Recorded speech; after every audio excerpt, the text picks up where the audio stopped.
time for Voice of Indie. Your hosts today are Beem Weeks, author, producer, and marketing monster for independent multimedia publisher Fresh Ink Group, and Stephen Gies, author, producer, composer, and publisher for Fresh Ink Group. Good evening, everybody. Happy Wednesday, and welcome to another exciting episode of the Voice of Indie podcast. This is episode number 84. I'm your host, Beem Weeks, and with me is Mr. Stephen Gies. How are you doing tonight, Stephen? I am doing fine, and during that introduction, you cut out several times, so be aware. All right. Well, if I keep cutting out, let me know, and I will call in on my phone. I'll give you a secret code like you're cutting out. You're cutting out. Well, usually it does that when I had the printer running, which I did earlier, but I rebooted, so it shouldn't be, cutting out. But we'll figure it out. So another day in North Alabama. We dropped down into the high 50s today, so I was chilly. Oh, man, all I could deal with. The coots were out there looking at me like, "What is all this cold weather? This is crazy." But people have been asking about progress with my broken hands, and the fact is I'm down to 5 weeks left of physical therapy, but they're telling me that it's time to start accepting the fact that my right thumb is only going to have about 1/3 of the range of motion that it used to have, and the left side of my left hand, the finger's going to be crooked, and it's going to hurt, and I'm going to have trouble twisting and all that kind of stuff. So both hands look like they're going to have permanent limitations. But I'm working on the piano and trying to get as much of my playing ability back as I can. And I've also got a spinal neurosurgery scheduled for the end of this month, which is going to kind of mess me up in a little bit of ways too. But it's all a process, and I'm getting there, and hopefully I'll be playing music again pretty soon. But I just had an email come through from Marcia Fox. She's having a big sale. Fresh Ink Group member Marcia Fox. She's got virtually everything she's written. It's going to be on sale for 99 cents this month. Her Dead Horse Canyon series, both books that are in it. The first one is 99 cents. The second one is $1.99. Most of her ebooks, working down like her Star Trails tetralogy series, 99 cents for each book, or $3.49 for the entire 4-book set. And then she's got Hubita's Guide to Basic Astrology, which I believe is her bestseller. It's a very popular book. $1.24 on sale, and she's got a book on the family history fun factor, how to develop your own family history and write about it and do things with it and stuff. That's on sale for $1.49. So this just came through. Marcia, I want to remind you, you're a Fresh Ink Group member. Send Sam this stuff, and we'll put it in the newsletter too. Let everybody know. So if you're a Marcia Fox fan, or you need to become one, get out there and check out some of her books. They're very inexpensive right now. A good way to try them out, and make sure you leave a review. Definitely. Reviews are important. And speaking of promotions and things like that, we have one of our own authors, the Country Music Hall of Fame legendary drummer of the country supergroup Alabama, Mark Herndon. He was on the Now Hear This Entertainment podcast. So, and that episode is up. You can go check it out in the archives. This is at now-hear-this.net, and just look for episode 421. Now-hear-this.net, episode 421. And Mark's an interesting guy. We've had him on the show here, and we're going to probably have him on again. So go over there and check it out. He's talking about a lot of really cool stuff, behind-the-scenes things that he was involved with the band Alabama. Now, today's Fresh Ink Group newsletter has the link to that podcast as well, and we'll put it in for another week or two also. So please share that with people. Let's get some numbers going for this Now Hear This Entertainment podcast. Yeah. Check out FreshInkGroup.com for everything publishing. Meet scores of authors. Discover hundreds of great books, plus audiobooks, podcasts, videos, trailers, free stories, free manuscript evaluations, and more. That's FreshInkGroup.com. Got a manuscript you want the pros to see? FreshInkGroup.com's homepage has a free evaluation button. Share your best work with the members at Fresh Ink Group. All right. So, we've been talking quite a bit about the second Ort Chronicle book by Robert G. Williscroft, which is called The Ort Federation, To the Stars, the second Ort Chronicle. And that book is now in pre-sale. It's out there in print. It's in ebooks, in all the ebook formats, Kobo, Nook, Kindle, you name it, we've got it. And it's also on sale for 99 cents until the release date, which I believe is March 24th. I'd have to look that up and verify it. But for 99 cents, you can order a copy of it in advance for 99 cents, be one of the first people to receive it, and then watch the price go up for everybody else. So get your order in right now. That's Robert G. Williscroft. It's the second book in his Ort Chronicle series. The first book was Icicle, very popular, and you can find a really good review of that book in today's newsletter. Plus, you can watch the video for it. But the second book is now out in pre-sale. Get out there and place your order. Yeah. Tonight's guest, we're going to get to her here in a few minutes. She has a new book, Eerie Charms of the Short Story, Fantasy, Mystery, and Horror. And that's going into pre-sale any minute now. I mean, this is like we're tomorrow. Right there, like tomorrow. So, I mean, it's at any point. So keep that in mind. I did the editing on this, and I can tell you, and I'm not just tooting this horn because she's our guest tonight and she's a Fresh Ink author. I'm saying this because she's a stellar writer. She tells a good story, and this is a collection of some amazing short stories. I was excited to get this opportunity because I had edited her previous novel, and that was really cool. Now this one here, this was short stories, and she's a really good writer. She tells a good story. So, Eerie Charms of the Short Story, Fantasy, Mystery, and Horror by Patricia A. Guthrie, and that is on pre-sale any minute. So check it out tomorrow and grab your copy. And if you want to partake in tonight's cool program, you want to talk to the guest, you want to get your voice out there on the radio and say, hey, everybody, or if you want to throw out a question or a comment on Twitter, here's how you do that. Call 516-453-9902 right now and join us on air, or tweet us with the hashtag Fresh Ink Group in the body, and we'll read your comment or question live. That's 516-453-9902 or hashtag Fresh Ink Group. Stay on top of these podcasts and all things Fresh Ink Group with our weekly digital newsletter, new releases, videos, stories, excerpts, interviews, and more.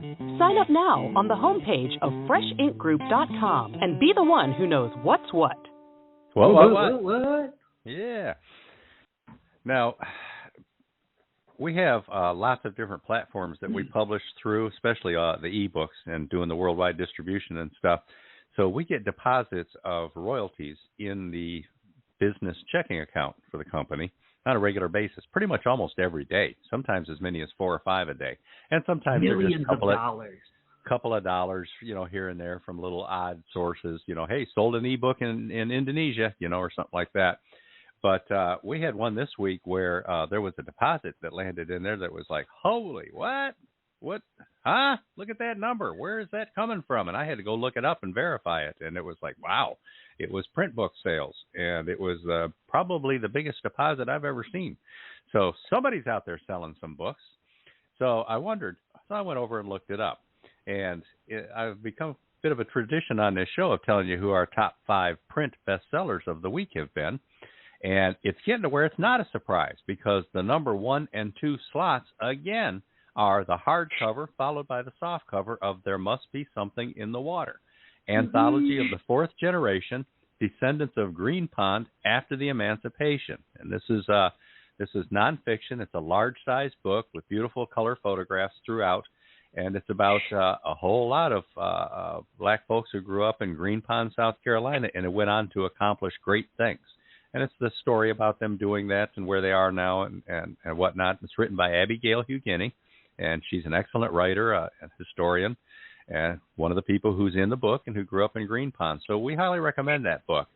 Again, I'm surprised at how well it's selling for something that I thought was a little bit more niche than mainstream, but it's kicking butt. And here's a fun one. Number 3 slot this week, moving up from number 4 last week, Miley in the Mirror, which is the Yay, second Miley. book of the 3-book Greek mythology Yay, series Ellie. by young Ellie Collins. And she wrote the first book, Daisy Bold and Beautiful, at age 11. She wrote the second book, Miley and the Mirror, at age 12. And then at 13, she wrote Matt Max and Sweet Sarah, which is the third book in the series.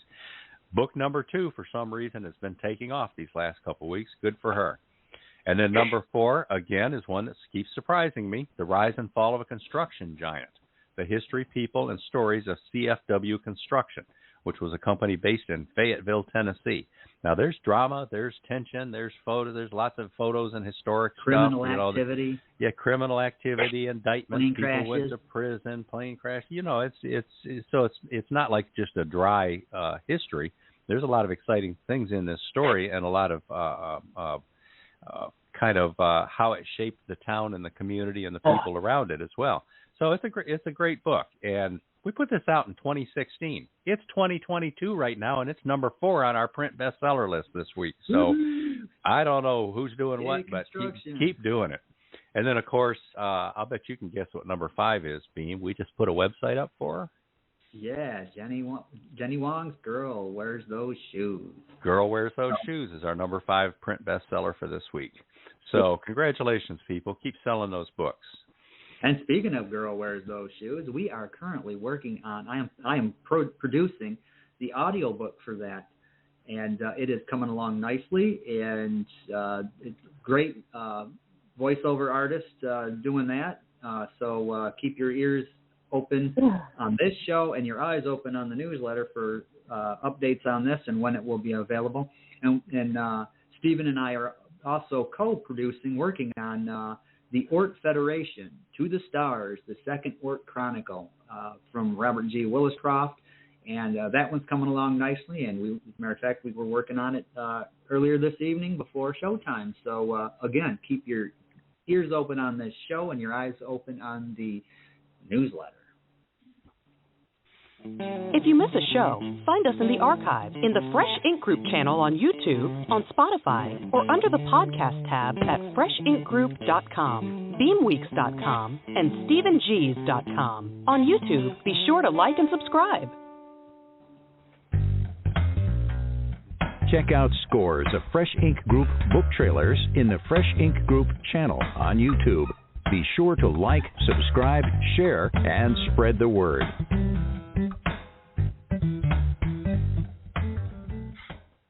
All right. Now, let's move on to tonight's guest. Patricia A. Guthrie is the author of romantic suspense novels, mysteries, short stories, and nonfiction articles. Her published works include In the Arms of the Enemy, Water Lilies Over My Grave, and Willed Accidents Happen.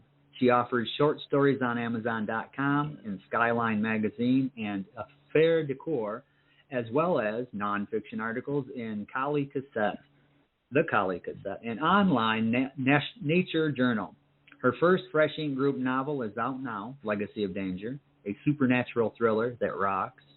Her new collection of shorts, Eerie Charms of the Short Story, Fantasy, Mystery, and Horror, is going into pre-sale this week, probably tomorrow. An accomplished musician and singer, Patricia has appeared in opera companies in Europe and the United States and performed as a church soloist and taught music. An avid animal lover, she owns a horse, 2 black cats, and as many as 4 collies. Pat's shown horses in quarter horse and local horse shows, and collies in obedience classes at dog shows. And she even adds a dog show in one of her short stories. Find many of her experiences in her books.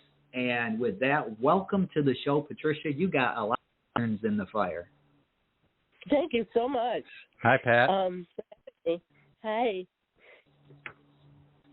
So welcome to the show. How are you? How have you been doing? You've been on before. It's been a while.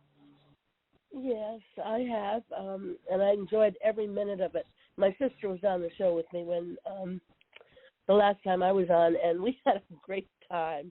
She still giggles over it. Well, she can call in again tonight. No, she can't. She's got to go to bed at 7 o'clock. Oh, but that's okay. another story. She's got a problem. Hmm. So. Now, I was proofreading the newsletter that went out this morning at like 2 or 3 o'clock in the morning last night.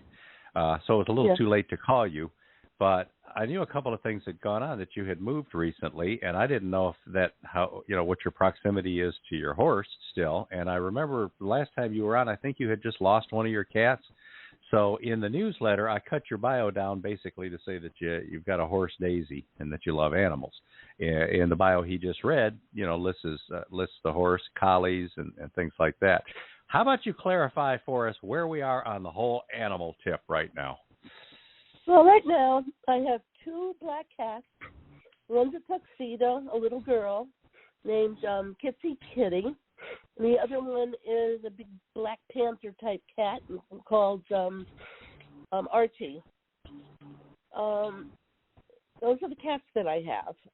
I had dogs that I used to show in collie specialties and, open dog shows and do a lot of training with them. I just love them. But I don't have any collies anymore. They kind of drifted out of my life as they passed away. Where I'm living now, I can have my 2 cats, and I could have a small dog if I wanted it. But right now, I think the 2 cats are just fine. Well, I'd like to see the looks on their faces when you show up with the horse. Yeah, I'd like to see management's face when they show up with a horse.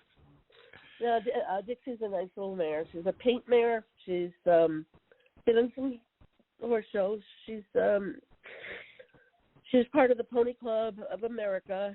This was for kids. It's a program for children, and they show all over the country for points and for other stuff like that. But right now, she's part of the school is Generations Equestrian Center, and she's part of their school.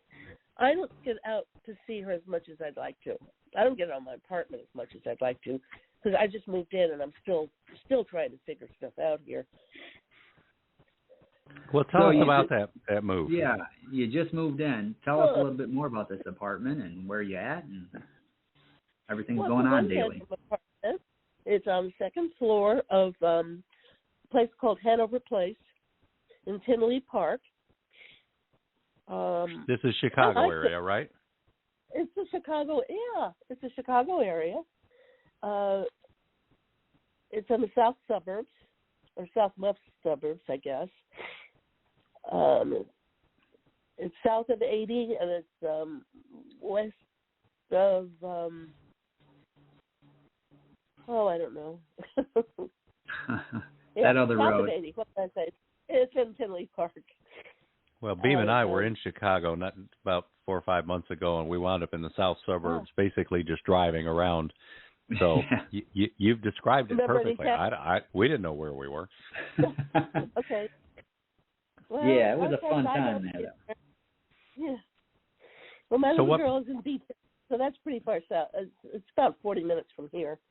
So what prompted the move? Is this a downsizing, a simplifying, making life easier? All of the above. It's definitely been downsizing, because I downsized a lot when I moved here. I'm still working on that. I'm in a 1-bedroom apartment. I came from a 2-bedroom house in Park Forest. I just didn't want the upkeep of the house anymore. It got to the point where I was feeling my age, I guess, and I didn't want to have to deal with all of the upkeep of the house. So this seemed like the best choice for me. And I wanted a retirement community, because I didn't want to be all by myself in that house. People are friendly in the community. I mean, you can't say they're not friendly. But as far as any really, really close friends, when my boyfriend, Bruce, passed away, I realized that I didn't have any real close ties anymore. So I figured this was a good time to move into a retirement community. And I'm just still setting up shop here, really. I have some friends of Bruce's have been over here, and helping me put up pictures and, things like that. Oh, that's nice. Now, you had just lost Bruce recently, the last time you were on the show, and we really didn't get to talk about it. So we'd like to do that now. If you'd like to, tell us about Bruce. How long did you know him, and what kind of person he was, and we understand that this is a hard thing to deal with. It is. It's a very hard thing to deal with. It's still a hard thing to deal with. When I was introduced to them by my veterinarian. That's right. He was a dog person, and he took me out for dinner with the birds. And Mary and Bruce and I became really close, like zing. It's like chemistry, between the three of us. And so we did everything together. We showed in dog shows. They introduced me to collies, and I got my first collie through them. And then they had a stud there called Raz and Imp, and I had the daughters of both of them. So that was exciting. Going to dog shows, we went all over. We went to the Ohio Collie Club Specialty. We went to Canada. I got a title from obedience title from Canada. Just all over. It was wonderful.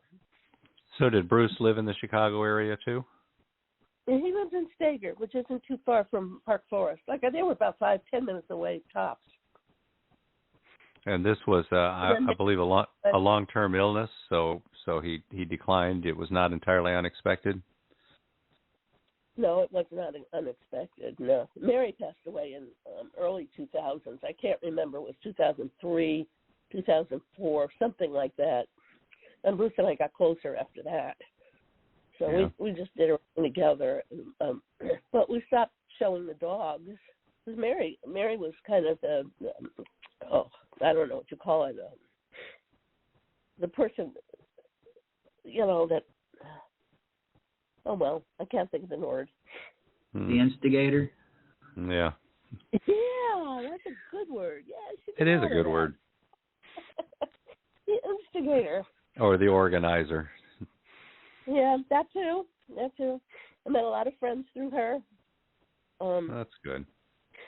I learned a lot about dog training with them and through them, and in the dog obedience schools that I went to. Learned a lot about it and about the dog business and the horse business. I'd learned already. I still had horses.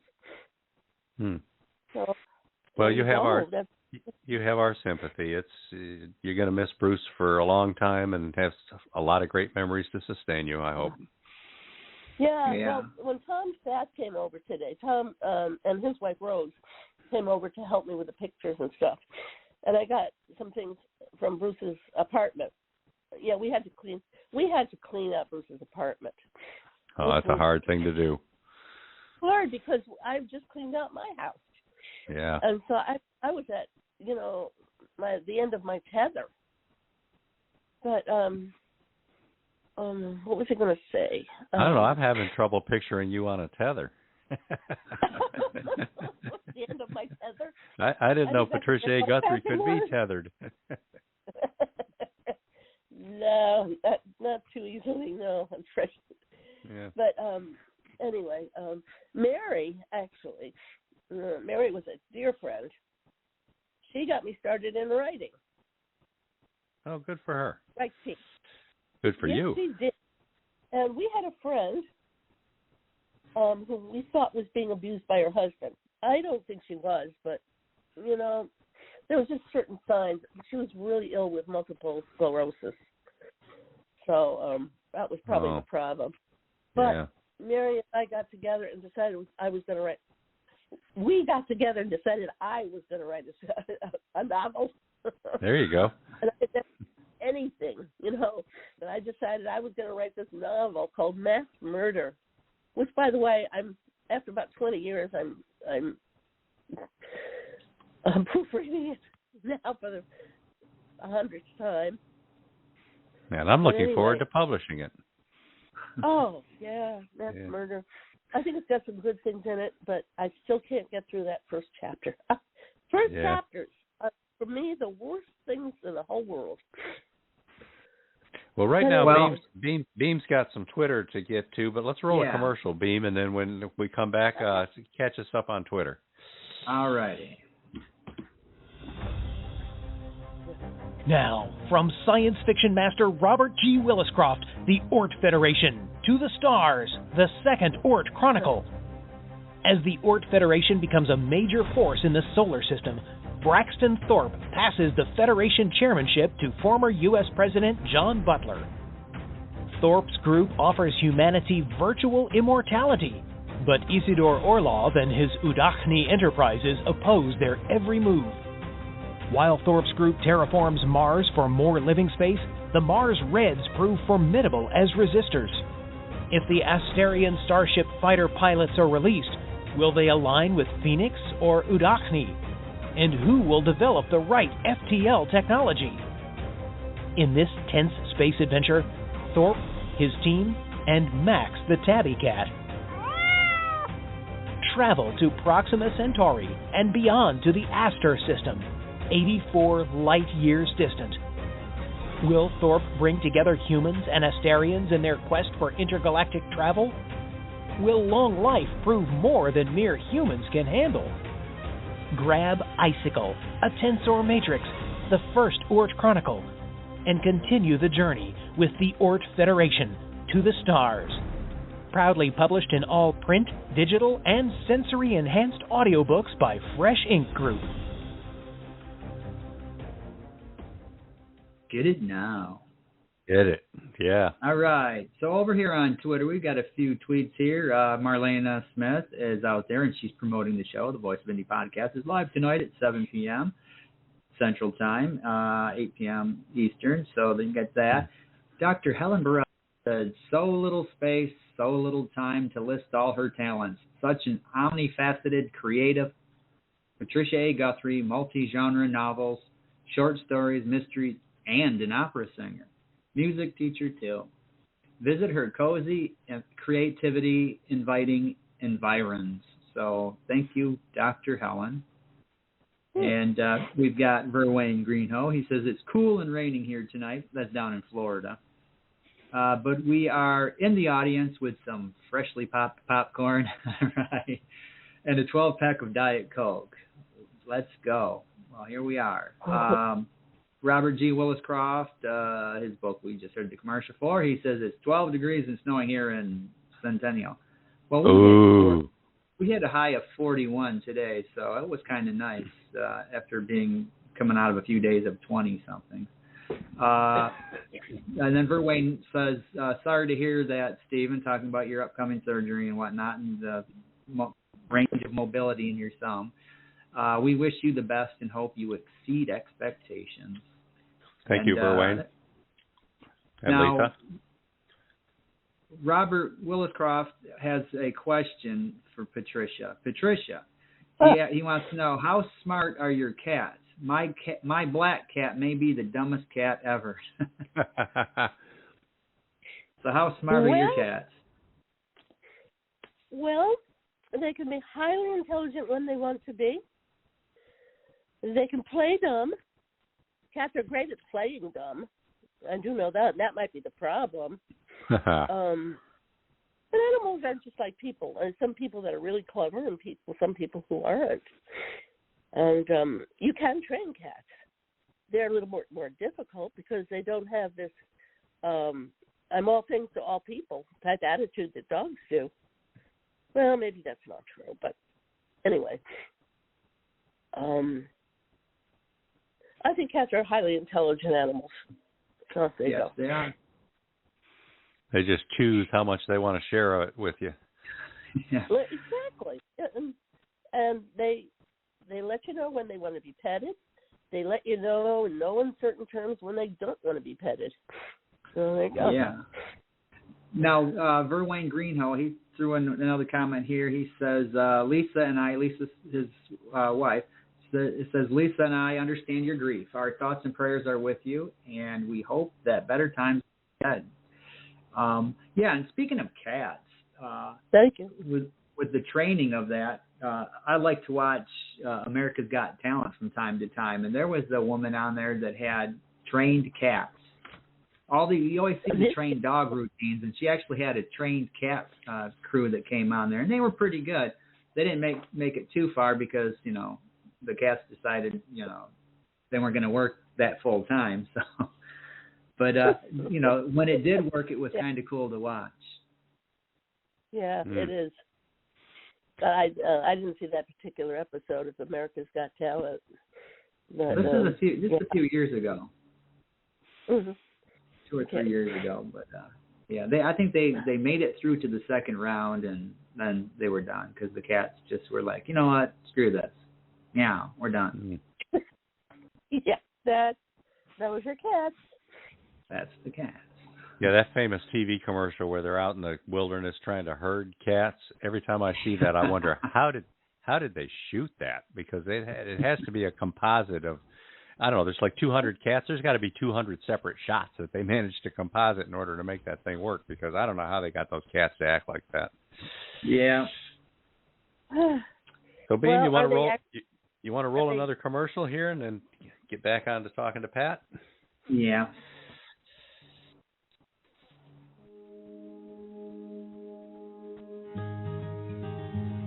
A small rural community in the Lowcountry along Ocean Highway, Green Pine, South Carolina, has long lacked cultural and educational opportunity for its young people's future success. Many have gone on to serve in the highest levels of education, government, public service, elected office, business, and medicine. With so much success against the odds, surely there must be something in the water. Abigail Hughini chronicles the impact just 42 of Green Pine's children have gone on to make in the world. All full-color editions include photos from around town and local translations of down-home sayings. These inspirational stories prove that, regardless of one's background, we can all find our own path toward greatness. An excellent reference, keepsake, gift, and addition to every library. There must be something in the water. Anthology of the fourth generation, descendants of Green Pine, after the emancipation, is proudly published by Fresh Ink Group. Fresh Ink Group's #1 print bestseller right now. #1 and #2. And #2, yeah, indeed. Yep. So, Patricia, I find this fascinating aspect of your life is that you are a singer, and you've traveled and you've done these incredible things. Now, for those who may not have caught you the first time on this show, share a little bit about that with our listeners. Well, I always wanted to be an opera singer from the day I was born. I think my mother instilled a lot of that in me, because she would play Wagner all the time. And I got to the point where I was dancing around the living room.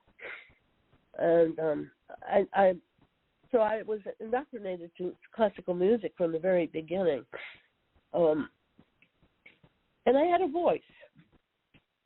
So when I got into high school, I was in, not only the choir and Glee Club and stuff like that, but after high school, I went to Manhattan School of Music, which is a top-notch music school in New York City, and got I got a bachelor's in voice and a master's in voice and opera theater.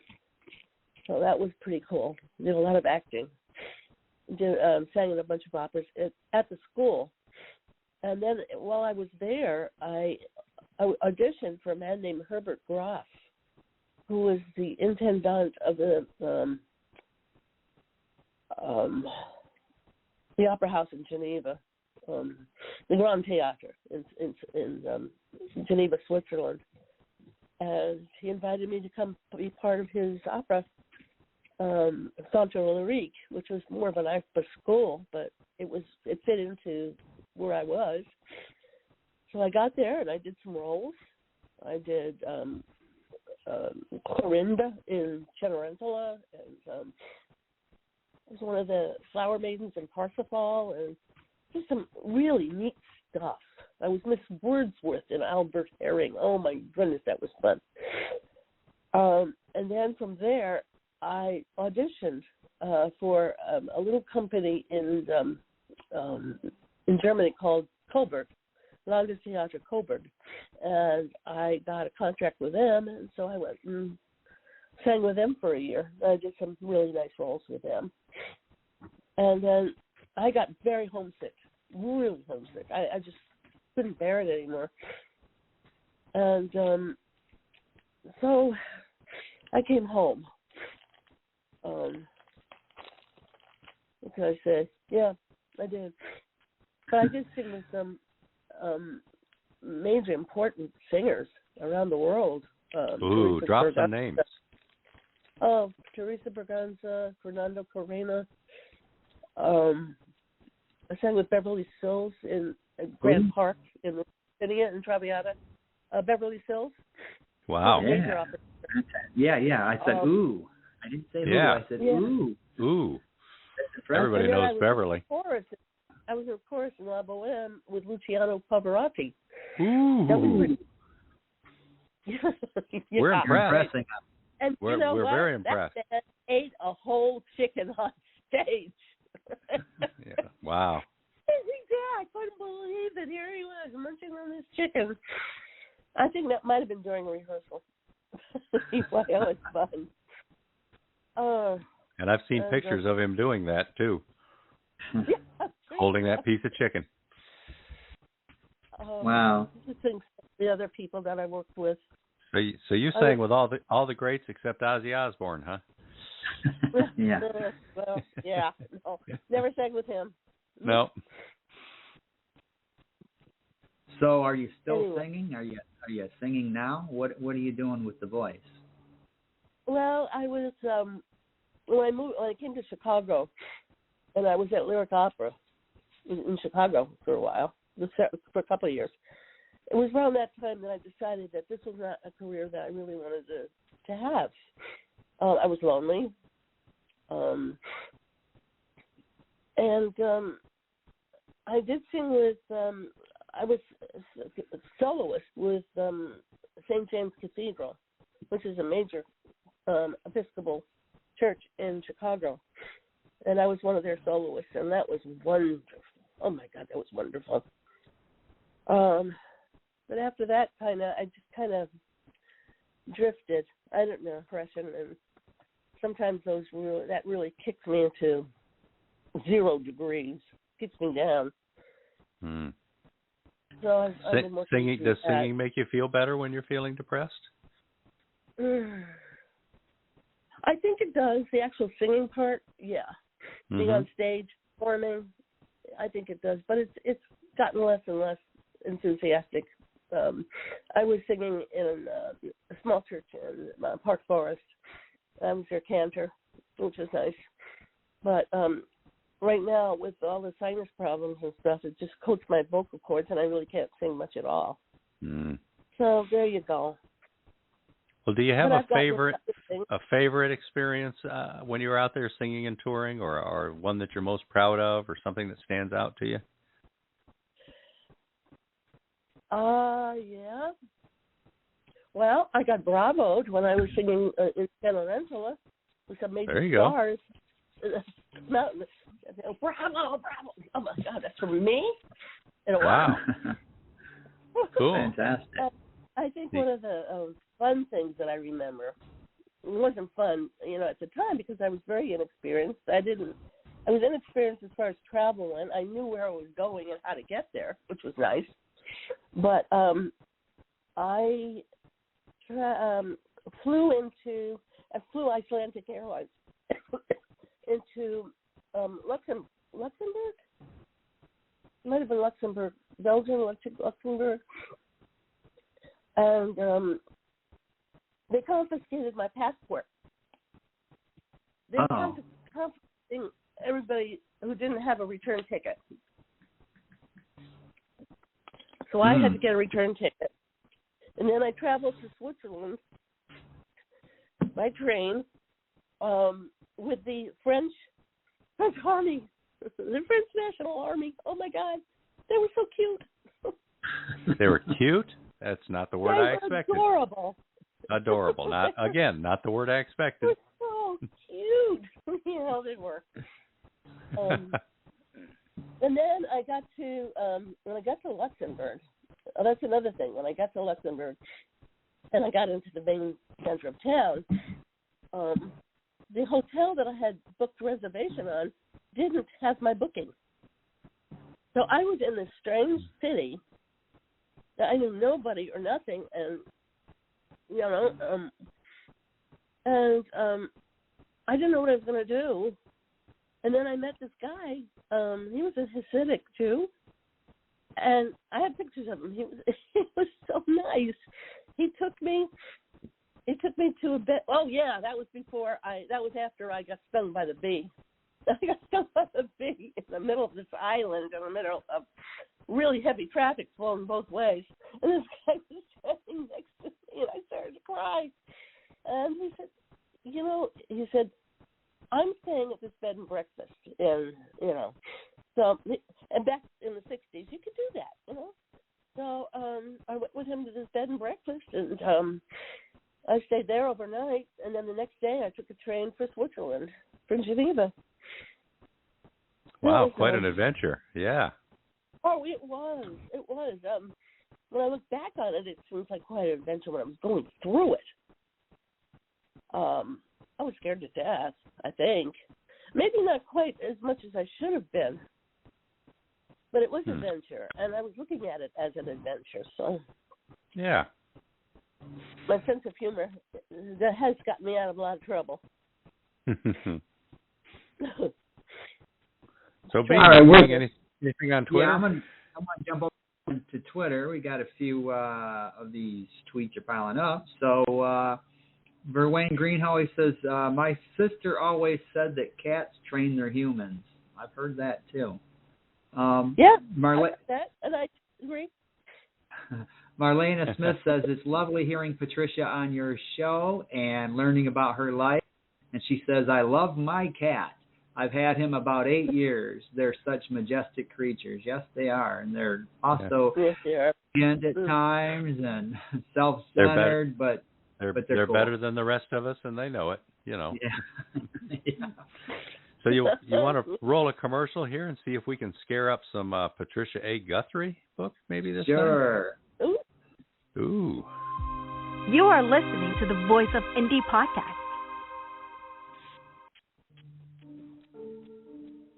Elena Dacani inherits her family's castle in Romania, a land dipped in myths, folklore, and the legendary Walking Dead. The local proverb serves as a warning. Do not speak badly of the devil, because you cannot know to whom you will belong. When she's attacked by an international assassin, only her deceased husband and her ex-boyfriend's live presence can protect her on her journey to the mountainous region of Transylvania. But that's not the only problem troubling Elena. Who is that boy invading her dreams? And what really happened to a priceless gem-crusted silver cross buried by an earthquake in the 15th century? Who's stalking Elena? Who wants her dead and why? Legacy of Danger by Patricia A. Guthrie is a paranormal romantic thriller with a deep mystery and plenty of suspense. It'll haunt you in jacketed hardcover, softcover, and all ebook formats worldwide. Legacy of Danger by Patricia A. Guthrie is proudly published by Fresh Ink Group. Ooh. Yeah. So before we go on, listeners, you can call in. If you got questions or comments, call in and speak to tonight's guest, 516-453-9902. That's 516-453-9902. Call in and let yourself be heard. Now, Patricia, I did the editing on Legacy of Danger, and then I ended up review, and in the review I said it was one of the best novels that I read of 2021. Loved it. Where did the whole idea for this come from? Because it's very intricate and layered. Where did this come from? Well, good question. I've always been a fan of Dracula. The ghosts brought it to you? What's that? I said the ghosts brought it to you? Well, yeah, sort of. They kind of infiltrated. This was about the 4th or 5th edition of this book that, draft after draft after draft after draft, until I finally worked out what I really wanted to do with it. But it came from the Dracula things, and I just loved the Dracula story, so I decided to update it a little bit and not have it vampires at all, but drug dealers. And then the romantic suspense between the hero and heroine. Well, I needed conflict in there between them, so I made up that part. I don't know. I was reading a lot of romantic suspense at that time. Well, I still am. There was another thing. Back in the 90s, a writing friend, had this workshop going on where they would put in a tease every week. They would give you a topic. Like one week it was green. Write something about green. Write something about automobiles. Write something about boom, boom, boom, boom, boom. And you had a deadline. You know, you had to have it done by, I don't know, it was Friday night or Saturday night or something like that. So one of them, I know, was a Halloween prompt. And they had a whole, like, the list of, 20 things to include in your short story. So I did. And you'll find that, actually, on the list of short stories in Erie Terms. I'm just trying to think of the name of it. The Black Rose or something like that. Mm-hmm. Anyway,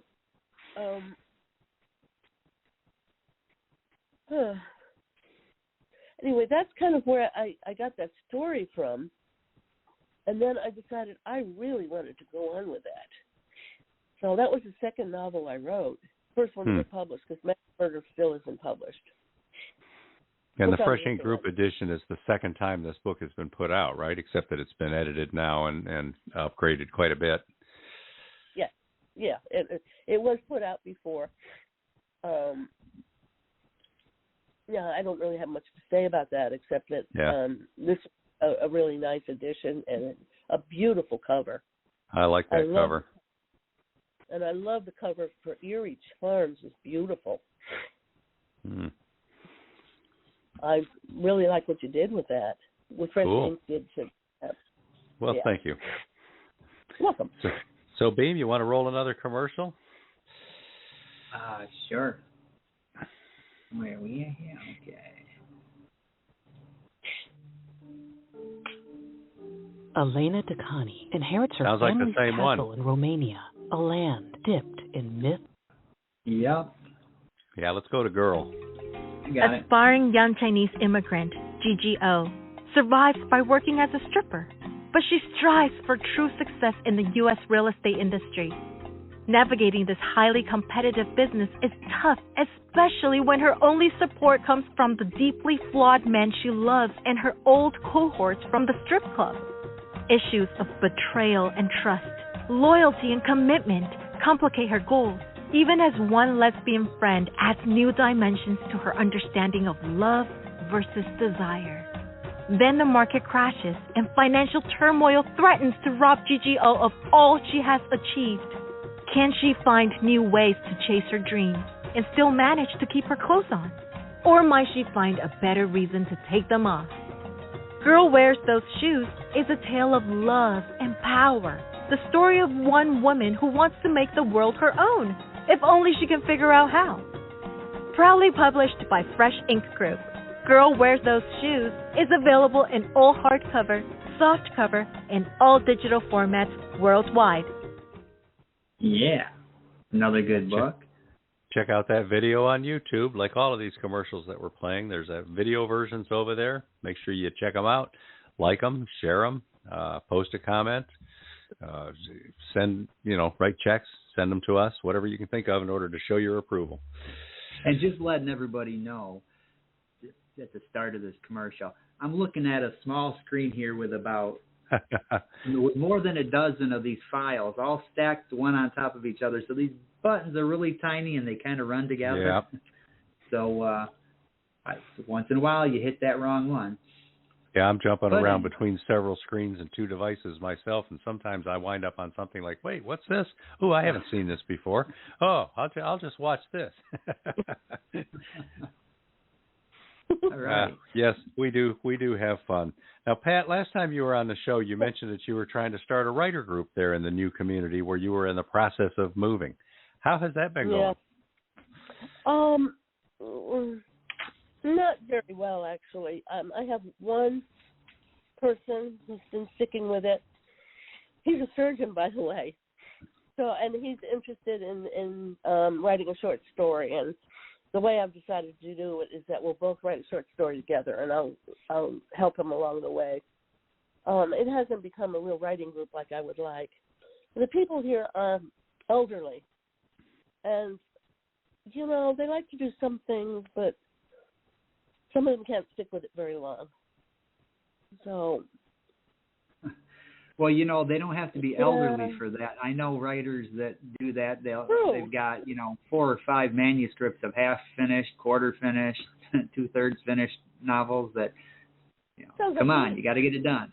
It's motivation. Yeah. I know, but the Sick Through writing workshop is not as, I guess, fun as bingo.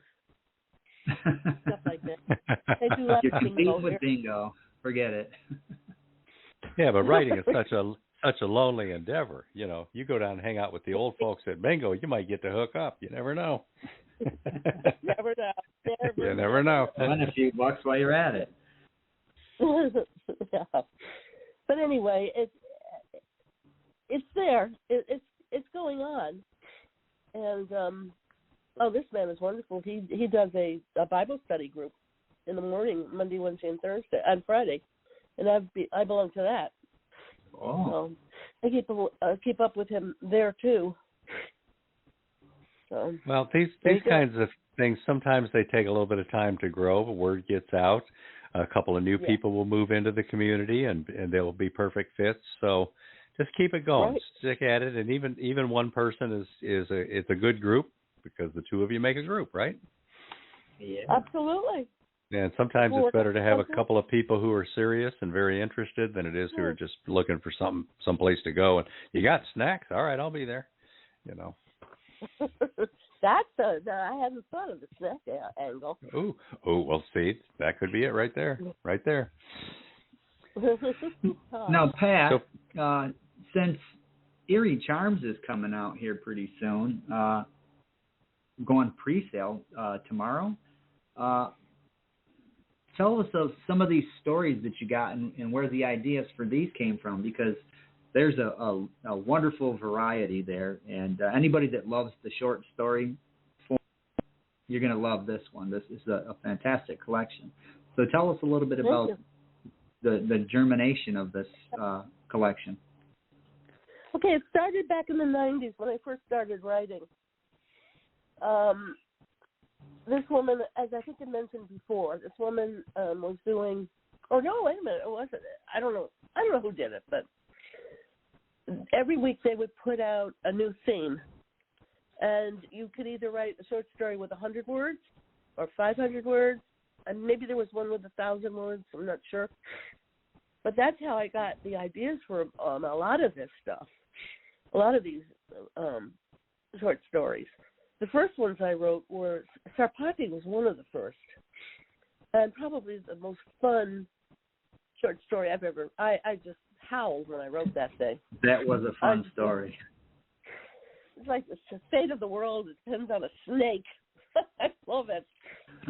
So there's a metaphor there. A big one. And there's, beautiful picture of that snake, that snake head. It's so funny. That's so funny looking looking at that. And then the slot machine, well, my friends and I did go to those casinos for a while. And I took in the atmosphere and stuff and wrote a very short story called The Slot Machine. And it, the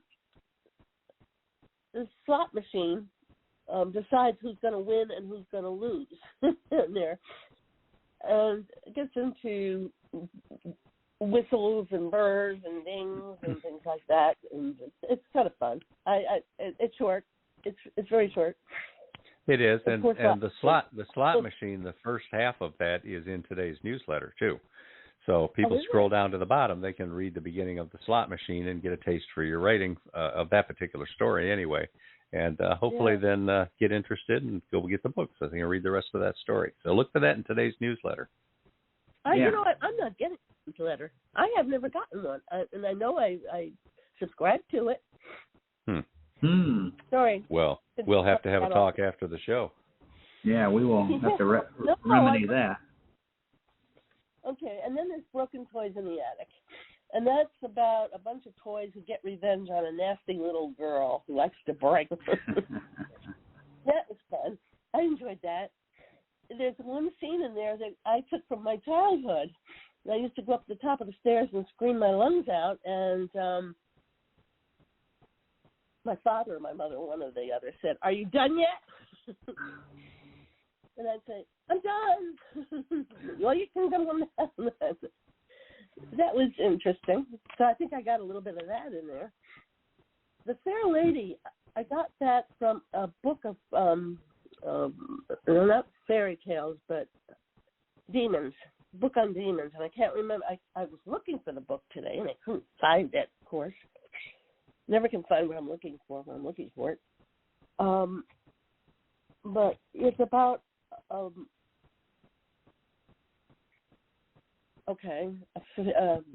a fairy who dances men to death. Ooh. That's her life. Yeah. I think I've met her. But, I mean, I know there's a ballet called Giselle, and that has that theme in it. And I think there's an opera that has that theme in it. So I decided to write The Fair Lady. And The Fair Lady is actually in a bed and breakfast. So, and No Way Out, that's a story of a couple who get into a train wreck, and they, when they get to the train station, they can't find an exit. Yeah. I remember that one. Yeah. Oh, just I really enjoyed that one too. Yeah, that's a wonderful collection you've got here. I like how it's a mix of genres. I mean, you get these kinds of collections. A lot of times they're all sword and sorcery. They're all dragons. They're all mysteries or whatever, and you've got them all mixed up. So each story is a new style, new genre, new way of telling. I like that. I really like those kinds of collections. Yeah, I'm going to start a new one Monday with this guy who's in my writing class, and I thought we're going to work on characterization, so I'm going to pick my characters for my next short story, and I'll work with him on how to put together characters and that sort of thing, outline characters, traits and stuff. Yeah, that's a process that a lot of writers don't recognize that they need to do, but if you can't build your characters and spend some serious time getting to know them, how are you going to know who they are when you start telling their story? Yep. Exactly right. And I've been lucky along the way. I've had some great mentors along the way who have helped me from short periods of time to longer periods of time, but wonderful. I know. I think it was Joanne. Huh? And I want to take a time. I just want to take a second here and interject something in here. Speaking of what Stephen just said about taking time and building these characters, today on StoryEmpire.com, go over to StoryEmpire.com. There is an article on that very thing, creating these vivid, real characters, and it's written by D. Wallace Peach, who is an excellent writer. But get over there and check that out if you're an author and you want to learn about constructing that are real, that come to life. StoryEmpire.com. StoryEmpire.com. We've also got Verwayne Greenhoe over on Twitter endorsing our newsletter. Yeah, just a second. It's actually StoryEmpire.wordpress.com. .wordpress, so it's a blog. Okay. Yeah. StoryEmpire.wordpress.com. And then Verwayne over on Twitter says, I look forward to Wednesday mornings simply because the newsletter gets there at about 8 a.m. He's in the Eastern time zone. I love reading it. Well, we love sending it to you, Verwayne. And as soon as we can figure out why Pat's not getting hers, she's going to love it too.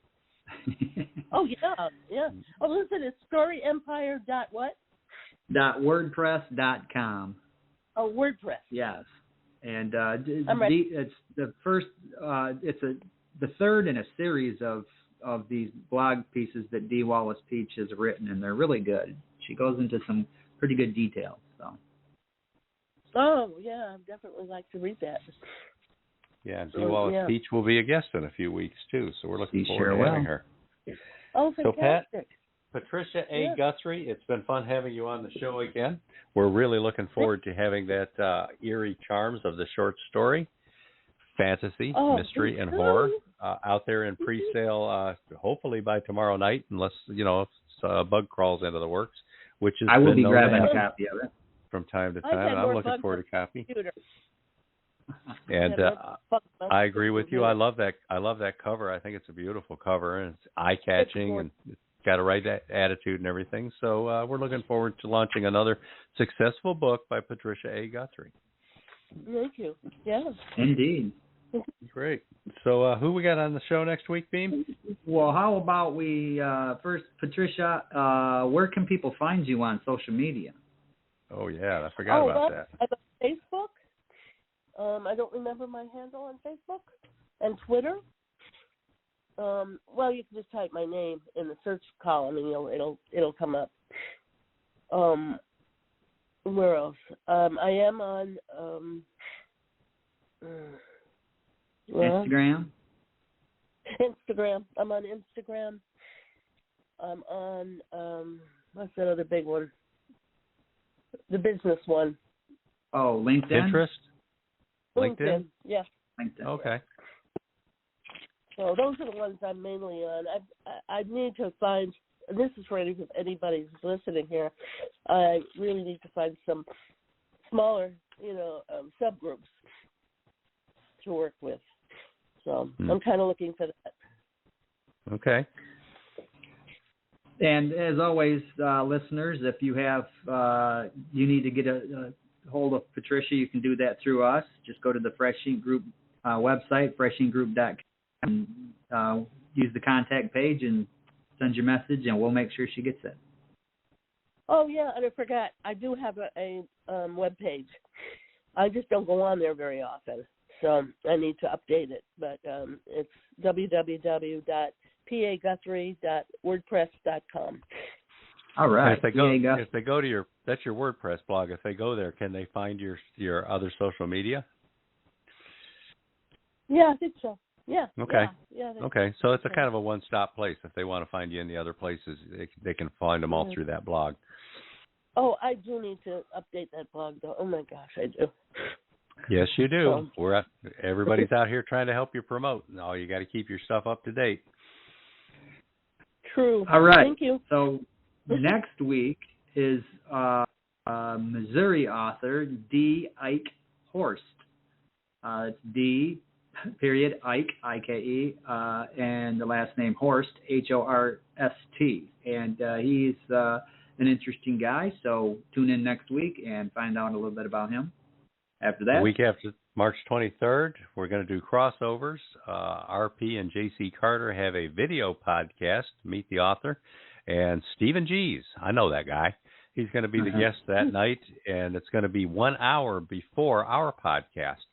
So when that 1 hour video podcast ends, we're going to go click, click, click, click, click, and I'm going to come over and be the co-host with Beem on this podcast, and then our guests will be RP and J.C. Carter, the hosts who had just interviewed me in the hour before. They're going to come over, and they've got a bunch of books that they write together, zombie apocalypse and things like that. So The Carters, Ooh. very interesting guests. We're looking forward to having them. And Pat, I think you're probably familiar with them from way back in the day. And who we got after that, on March 30th, Beem? And after that is the aforementioned Dee Wallace Peach. She will be in here, and she's a fantastic writer. She's got a lot of titles under her belt, and as I mentioned, she also writes. She's a member of Story Empire with me and another wonderful group of writers. And she's got, like I said, she's got a lot of books. This is going to be a really fun interview. We've been meaning to get her in here for some time, and she's going to be in here. So yeah, I used to promote for her way back many years ago when we were both in a club. I've never talked to her personally, never met her, just have exchanged communications with her for years. So I'm really excited about the chance to actually hear her voice and get to know her a little bit better. Dee Wallace Peach, that's going to be good. But anyway, that's the night before my surgery. And with my surgery, one of the three, they're going to do 3 entry points, and one of them is through the front of my throat. And they've warned me that I might have trouble talking for a little bit right after that. So what we're going to do is the week after that, we're just going to kind of play it by ear until the surgery, and then schedule a show for that week, or if we need to do a rerun or something like that, we'll do it that way. So right now we're scheduled up through the end of March, and then we're going to play it by ear. And then as we get into April, we've got at least 3 more books coming out sometime by early to mid-April. Driver education book, how to start a food truck business book, and another one. So we'll try to get those people in here in April and introduce you to them and their works. But again, thanks for being on the show, Patricia. This is always a... Thank you. Thanks, Pat. And listeners, if you've missed any of these episodes or you want to just play them over again, be sure to go and check out the archive. Our archive numbers are really growing, so we are really excited about that. Share the links. Go over to the Fresh Ink Group YouTube channel, freshinkgroup.com. We have a podcast page, StephenGees.com, BeamWeeks.com, and Spotify. Just look for Voice of Indie, and it should pop up. But like I said, the numbers are really starting to blossom, and this is what we've been trying to do. So we thank everybody who listens to this show. Yes, definitely. Now, as we close out today's show, we're going to roll our last 3 commercials that we have on the rundown here before the show closing. So we're through talking, but if you want to hear a couple more commercials, stick around for just a few more minutes. And otherwise, thanks again, Pat, and we'll see everybody next week. Thank you. Bye, everybody. Bye. Prepare to think as you explore these 19 short stories by author, composer, and producer Stephen Gees. Avoiding any single genre, this collection showcases Gees' storytelling from literary to Southern Gothic to coming of age, allegory, humor, and even fantasy, all finessed to say something about who we are and what we seek. Some of these tales have been passed around for years, others so virgin they have never known the seductive gaze of a reader's eyes. Now, you can go digital, Kindle, Nook, Kobo, iTunes, Google Play, and more, or you can keep it soft with a paperback to whip out in mixed company. Or you can really show off, be the envy of your crowd with a dust-jacketed hardcover. Fresh Ink Group is where it's coming from. Amazon and the rest are where it's at. Just point and click, and you too can feel the electric surge of the latest from Stephen Gees. So when life's currents get to pulling too hard, don't fight it. Just open the book and discover 19 new ways of going with the flow. Because now, more than ever, comes this time to float.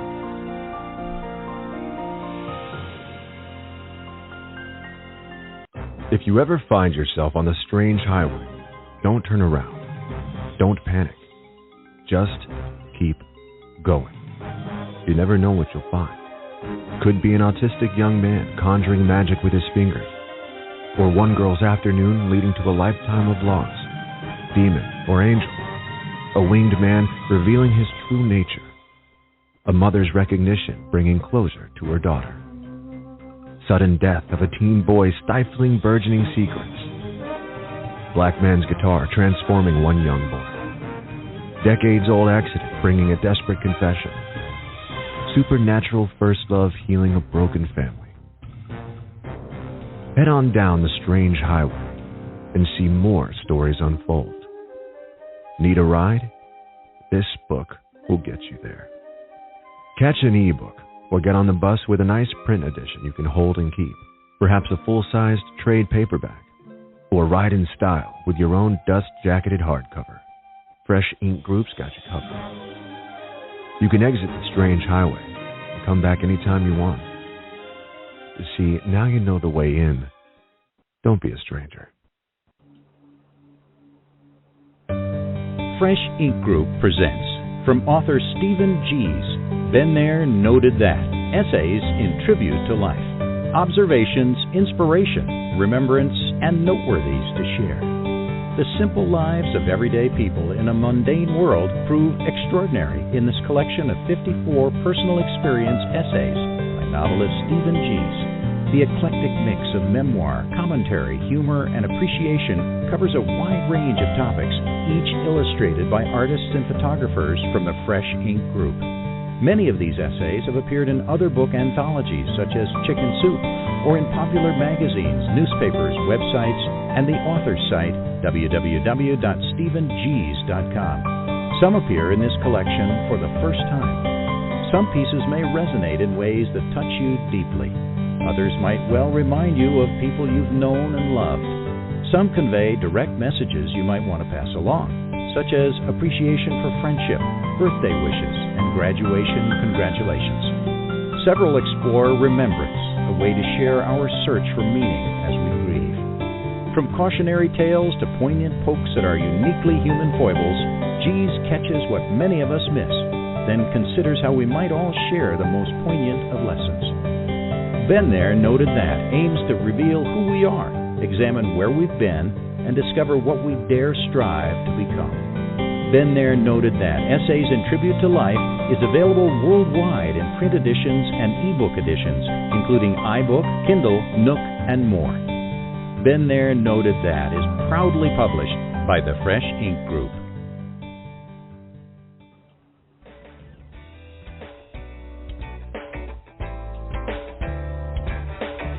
You've been a part of Voice of Indy, a production of Fresh Ink Group. Spread the word, support our guests, then find us at freshinkgroup.com and be sure to hashtag Fresh Ink Group.